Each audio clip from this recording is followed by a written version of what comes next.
Happy birthday to me. It's my birthday today. God has blessed me to read on another day. Yes, I celebrate today. God has allowed me to become 61 years old. Oh my God. I remember when I was younger. It felt different. All right, today we are going into Numbers chapter 13. August 13th, Numbers chapter 13. And this is where God is going to prove, well, I'm going to see whether or not he's going to prove or he is just going to say what he told them in Exodus 23. Do you believe what I said? So I told you what I'm going to do. Now it's your turn to show me that you believe me. All right. Exodus chapter 13. Now what are we going to learn in Exodus chapter 13? 12 men sent to search the land of Canaan. So we're going to talk about 12 men who went to search the land of Canaan.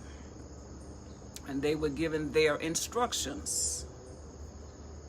And then they proceeded to follow their instructions. And they came back with their account or their report of the land. So, did they do anything wrong? Not according to Numbers 13, because Numbers 13 starts out saying, the Lord spoke to Moses, send men to scout out the land of Canaan. So as long as God is giving instructions, then there's not a problem, not in Numbers 13, because it starts out by saying, the Lord spoke to Moses. All right, but I want to show you what God spoke in Exodus 23. Genesis, then Exodus, Leviticus, then Numbers. So based on the timing of what is recorded, God told them what he was going to do for them in this new land they were going to. All right, I'm just going to read part of what he said. In Exodus 23. And starting at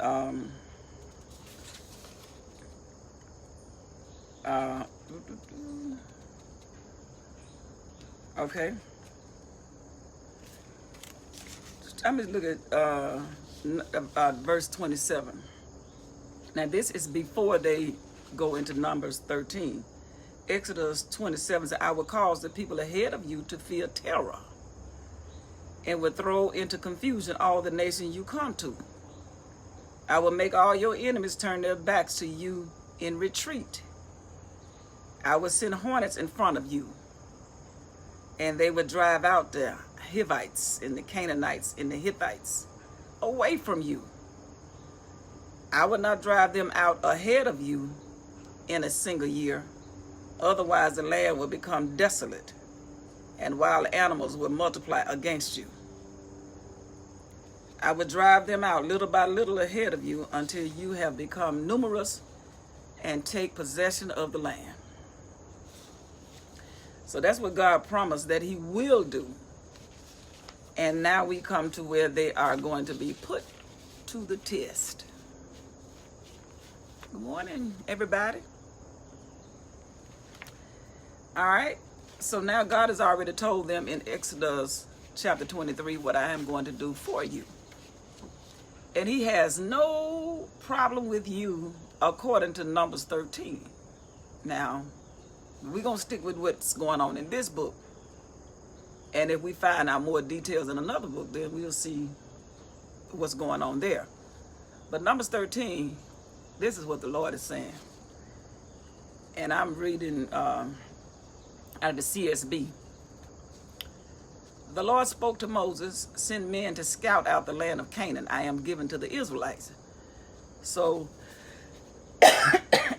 excuse me. So why is God, I spray this on me and this stuff because I'm sitting outside, and then I got a little, ooh, this thing hot, a little burning lamp, and then it causes me to, all the fumes getting all in my nose. I know you almost have to tell people why you coughing. Anyway, that stuff is all up in me. Anyway, excuse me. But anyway, God is giving instructions. So now God is telling them, I told you what I'm going to do.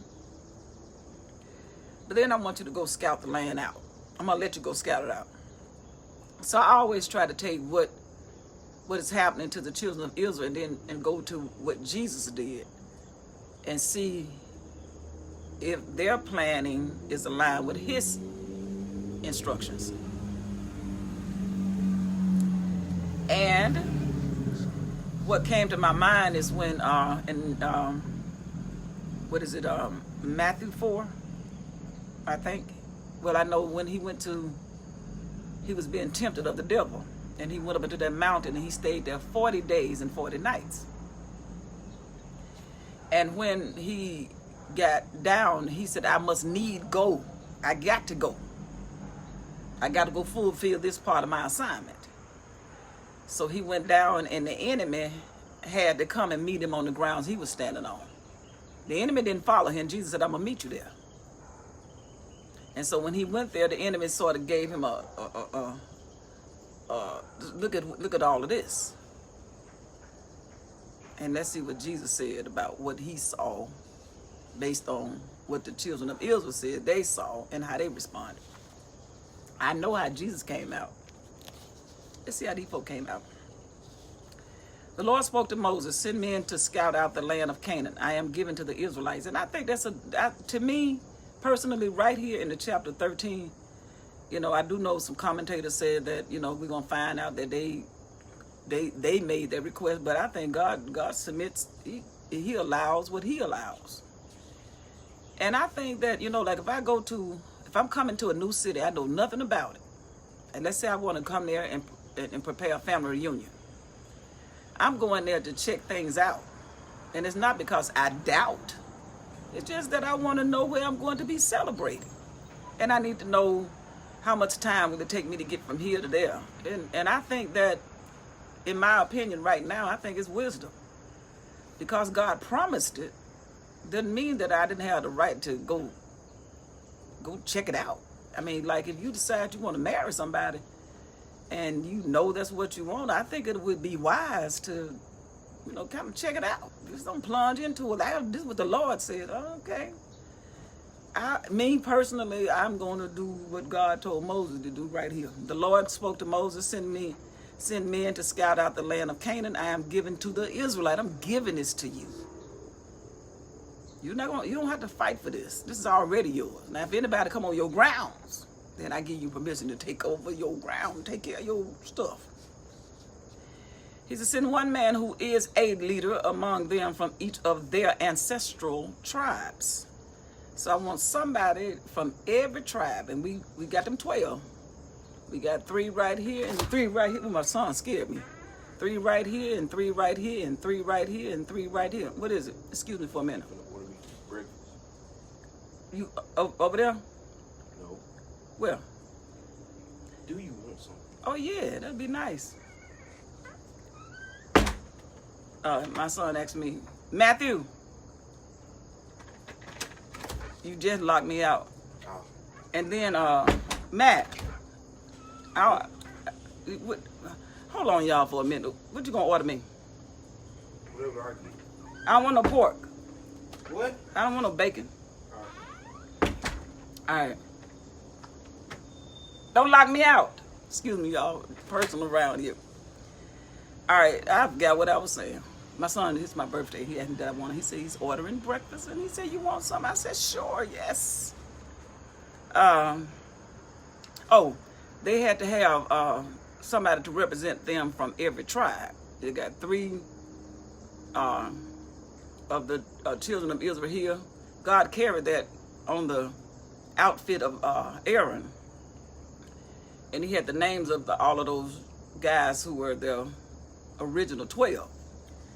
And so he said, send one man who is leader among them from each of their ancestral tribes. Moses sent them. Moses followed God's instruction.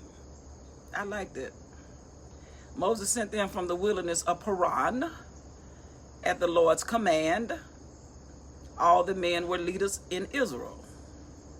These were their names. And as I was looking last night, and these names I cannot pronounce, but as I was looking, I saw the basic 12. I recognized them. But what changed was the leaders that they sent. Another thing that changed that I saw was normally I seen in the last previous chapters, a few before that Judah would always be the one to kind of lead out. But this morning, Reuben was the first one to lead out. And I think Reuben was the first child born out of the 12. So I'm not looking at the chronological order in which they were born to see if that's how they came out. But I do know there were some different leaders. And my first thought was, were they different because some died in the midst of the last time they were speaking against God? I know the numbers dropped. Well, I think they decreased because somebody might have had some more babies. But I do know that because of them running their mouths and God consumed some of them, and then they came out and did something else, and God had to say, all right, y'all still ain't got it. Let me just subtract you off this page. You don't want to obey, because in order to be in my class, all you got to do is obey. All you have to do is simply follow instructions, and then whatever I promise, you got a right to. You can hold me to it. But I do know that some of the names, the 12 original names, like Reuben, the guy that came out of, these were the names Shemaiah, Shemua. I can't pronounce these names. But I do know he was the descendant of Reuben. And then it goes on from verses, well, I'll try to say it because I hate to skip a verse. These were their names: Shuma, son of Zukkah, from the tribe of Reuben; Shaphat, son of Hori, from the tribe of Simeon; Caleb, son of Jephunneh, from the tribe of Judah; Igal, son of Joseph, from the tribe of Issachar. Now, this name Joseph is not the same Joseph that was one of the sons. This is another guy named, who dad's name was Joseph. Hoshea, son of Nun, from the tribe of Ephraim. Now, watch that guy named right here, Hoshea. Paltai, son of Raphu, from the tribe of Benjamin. Gadel, son of Sodai, from the tribe of Zebulun. Gadi, son of Susi, from the tribe of Manasseh, from the tribe of Joseph. Aminal, son of Gemali, from the tribe of Dan. Sutha, son of Michael, from the tribe of Asher. Nebi, son of Vashti, from the tribe of Naphtali. Gwal, son of Malachi, from the tribe of Gad. These were the names of the men Moses sent to scout out the land. And Moses renamed, I told you to watch that guy named Hoshea, son of Nun, to his name now is Joshua. So Joshua's name is changing right here. Now, when God begins to change a name, that guy getting ready to be set up for something. So just take note of that. When Moses sent them to scout out the land of Canaan, he told them, go this way to the Negev, then go up to the hill country. See what the land is. He said, let me give you a checklist. He said, this is what I want to know. See what the land is like. Whether the people who live there are strong or whether they are weak. In other words, I see it like this. Will these people be able to assist us, or will we need to assist them? I don't think he was saying it out of fear. You got some people say, yeah, he was trying to find out. No, I think he was saying, let's just see what we're working with. See whether if you plan a family reunion, how far is the football field or the barbecue place from the hotel? So go do the distance because you want to maximize our new land. We're going to a place where everybody's coming. We've never been in before. So go check it out. I think Moses said it. That's what I think. Right now in the 13th verse, 13th chapter. He said, see whether they are strong or whether they're weak. Because I know if they're weak, that means I got to get a plan. That's how I'm thinking now. Are there a few or is it a whole lot of them? Because they're on our land now. Just go check and see. Just let me know. Is the land they live in good shape or bad shape? I know God sent it, but we got to see what we got to do. It's our land, but I just go check it out as of today. Are the cities they live in encampments or fortification? In other words, do they live in tents or are they fortified? Do they got stuff that they, gated community? Is the land fertile or unproductive? Do you think God has a problem with us checking things out even though he told us? Is that a sign of doubt? Is that a sign of doubt if God is saying you can have this, but I need you ask God, okay, is it this or is it that? What comes to my mind is what Mary said, how shall this be being that I don't know a man? Now, sometimes you can ask God a question. He know you full of like, what is it? John Daddy, when he asked that question, he didn't just ask a question. Mary asked the question because he really wanted to know. John Dad already, was Zacharias, he had already concluded that I'm old. And then he asked the question. God said, no, you already concluded that. Mary is inquisitive because this is new to her. So both of y'all got a question, but I'm going to judge you differently because I know your spirit and I know her. Mary, you're going to be all right. John, I'm going to make you shut your mouth up. Anyway, they ask questions. And I don't believe that God has a problem because I'm always asking him, why this? And I think that I don't think it's doubt. It's just I want to know. I don't know what to doubt. That's why I ask a question. Now, when he tell me the answer, not doubt, now that's the problem. Is the land any good or is it bad? I mean, not any good. Is the land they live in good? They've been taking care of this land or have they not taken care? I know what God said we going to do. Are the cities living in camps? Or do the people live in tents or is it fortified? Is the land fertile or is it productive? Are we going to have to do a lot of digging? Because we know it's good. Or is it unproductive? Are there trees in it or not? Be courageous. Now, it could have been, as some said, Moses was kind of doubting it. He might have been. Or he was just saying, well, how much work we got to do. We know what it is to become because we know what the word says. I'm just checking it out. And God gave him permission. Go ahead and check it out while I rock. While I rock and watch you do what you do. Go ahead. He said, come let us reason together. I mean, I'll reason with you. He told him to be courageous. Y'all go in there and be courageous. But now you just scouting the land out. Now don't go in there and start nothing. You be courageous. And you go do what you got to do. But focus on what I'm telling you to do. And y'all come back now. Come back now, you hear? And he said, bring back some fruit from the land. If they let you cut down some of them trees or you purchase it, just bring us back some of the fruit from the land. It was the season of the first ripe grapes. So they went. So now they heard what Moses said. They had their instructions. They had their checklist. They left. So they went up and scouted out the land from the wilderness of Zin as far as Rehoboth near the entrance of Hamath, right around the corner from going into the promised land. And so since they're right around that corner, that means that's good news. Good morning. He said, go check it out. You ain't that far gone on up there. Them guys took off, went up that mountain.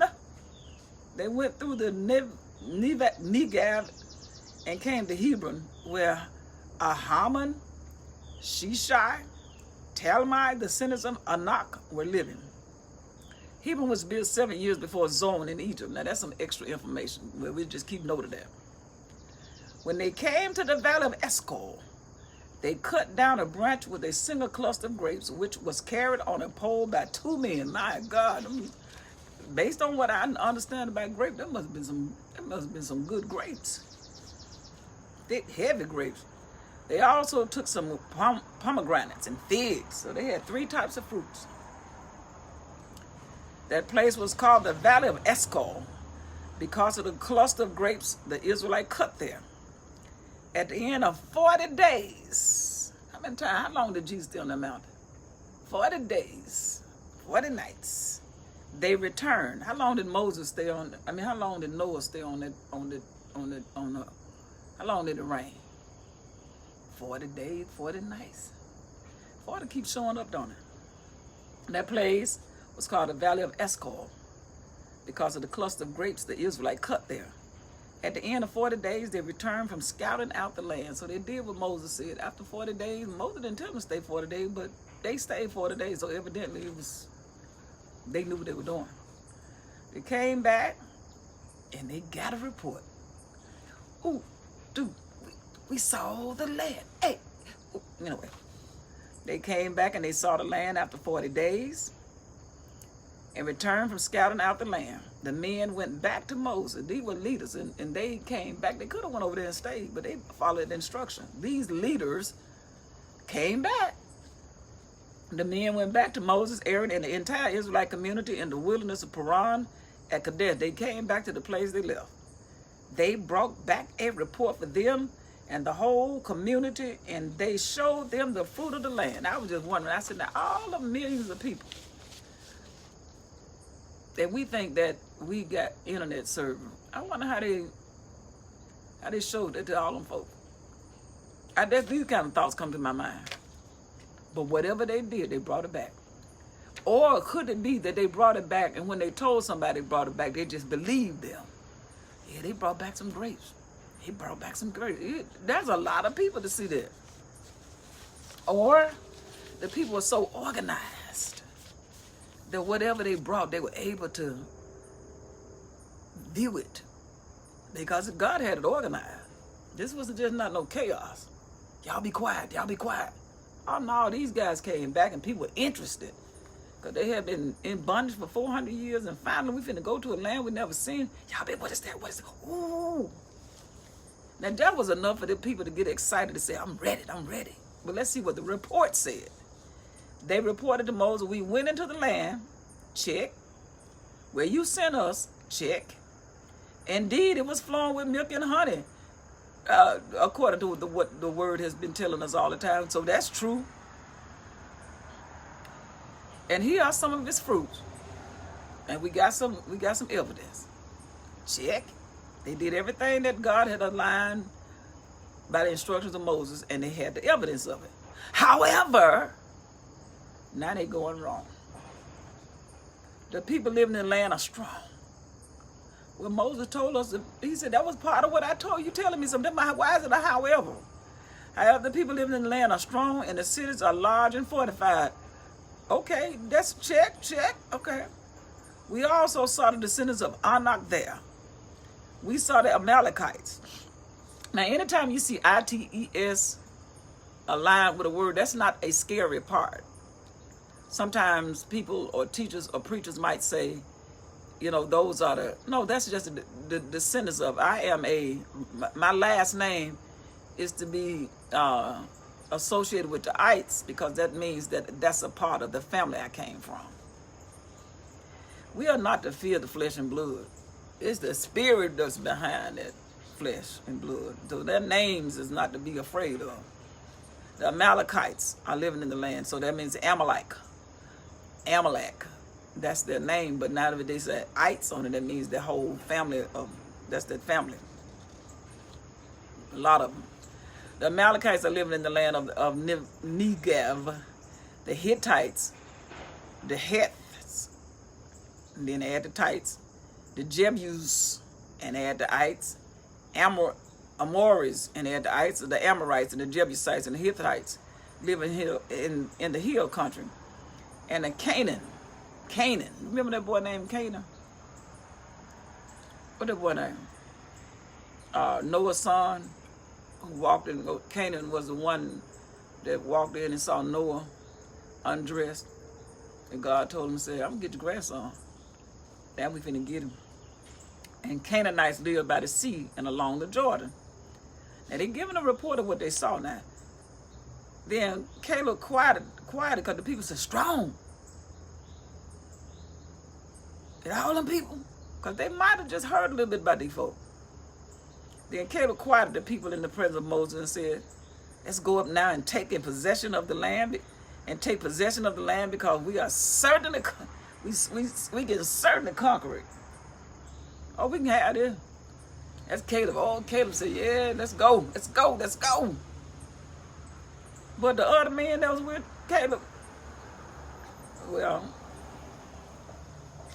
10 of the other guys. But the men who had gone up with him responded, we can't attack those people because they are stronger than we are. How you know? How you know? If we only say what the word says, then we are safe. But when we add to the word, then we're totally out of order, totally out of position. He said, but the men who had gone up with him responded, we can't attack those people because they are stronger than we are. Okay, you just added something to the word because you don't know that. Well, it's absolutely not right, and even if you are. Okay, anyway, that's what he said. So they gave a negative report to the Israelites about the land they had scouted. They came back, the Bible called it that, King James called it evil report.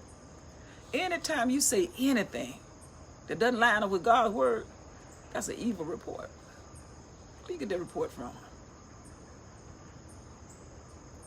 The land we passed through to explore is one that devours its inhabitants. In other words, they beat up their own people. If God send you to the hood and tell you to go and say that's your land, know that he is good, ready, and able to give you your address, your zip code. It is yours. And he talk like, oh, we going to the hood. Them folk over there do that. We can't go up in there. Them folks stronger than us. So that's how we breed fear. But what did the word say? He said, go into all the world and preach the word, preach the good news, the gospel. Go into all of it. He said, I can't go up in there, Lord. I'm got to stay in my calm neighborhood. Okay, you add and you subtract. What you doing to that word? Oh, you got an evil report. You know, I wonder sometimes if the people that say Black Lives Matter, I wonder what you move in the neighborhood with these black folk and that help the neighborhood get on its feet and really make a difference. Or are you, because I was listening Sunday night to a lot of TV personalities talking about how much lives of the black people matter, but you don't stay near. You don't stay near black people. You stay where I know in Atlanta. I know them places where you stay. We say things, but would you be like God and just really go to that land? Knowing that I'm going to drive out everything that's going to attack you and position that land to be what it ought to be, and you're going to be the one to help clean it up? If God called you to go into a place where most people stay away from because of they are some, what they call them folks, Ethiopians. Only way you can change the place, you got to be a part of it. Because I'm going to tell you right now, you can't tell the angels to come from God and say, come and clean up this yard. God said that's not their assignment. These guys got on white. I was just comical. Anyway, will you come to a land that God has sent you and live there, even though it seems to be preoccupied by people that's got to go? And if you move in and you set a standard in that land, don't you know the land gonna change? That's work now. Don't get me wrong. Because I'm looking at some areas right now before my eyes. It's work. But one thing I know, if you come in and you show the neighborhood how to keep, that is contagious. So they gave a negative report to the Israelite about the land they had scouted. The land we passed through to explore is one that devours its inhabitants. And all of the people we saw in are men of great size. These are giants over there. They taller than us. God has done for you that you know that he has done for nobody. Anybody that opened up the Red Sea, brought food down from, fed you every morning when the dew fell, you had breakfast on the ground. What else did he do? Had a whole big old army coming behind you, and all of them drowned. And all of them that was counted going was counted laying on the seashore. What else did he do for y'all? Brought you out. When you were hungry, he fed you. And then took you on an island and let you have all kind of fruit and nuts. What else did he do? And when anybody died, it was only the people that were supposed to die, because it was distinguished that he didn't make a mistake. And then he tell you, go into this land. I've been telling you this, and I taught you this. So you're gonna set it up. Your government is gonna be like this. The neighborhood is gonna be like this. And all I need you to do is stay focused. I told you go into the land with milk and honey. I ain't say you wasn't gonna have no. I ain't said when Jesus went up on that mountain and stayed 40 days and 40 nights. He had to deal with some insects, and pests, and stuff on there. He was in the wilderness. But I think sometimes when we go to a place, we don't want to see any problems. When I started my flower garden, I didn't know that thing. I had to dig up weeds, and I didn't know there much work in that thing. But I like the way it looks when I do right by it, because it produces and yields to me the thing that it was supposed to on that package. But that package don't show you them little things that grow along with it. But hey, get that out the way. That's my land. When you know how them buggers is when the white horses be going to New Orleans, and then you get on that thing and they ride through that town, and it looks so pretty, don't it? Get on that thing and don't you sit on the back of a horse. That horse act like a horse. That horse had flies around it. Y'all didn't tell me that part. I still like taking pictures with the horse. But God didn't say He's gonna get rid of the everyday things that you can handle. He just said if anybody try to bother you, just understand it's your land. I promise your granddaddy there, Abraham. So they gave a negative report to the Israelites about the land they had scouted. The land we passed through to explore is one that devours its own inhabitants. And of the people we saw, it are men of great size. Some guys, some tall guys. Woo. We even saw the Nephtalims there, the descendants of Anak, come from Nephthalim. To ourselves, we seem like grasshoppers. And we must have seemed the same to them.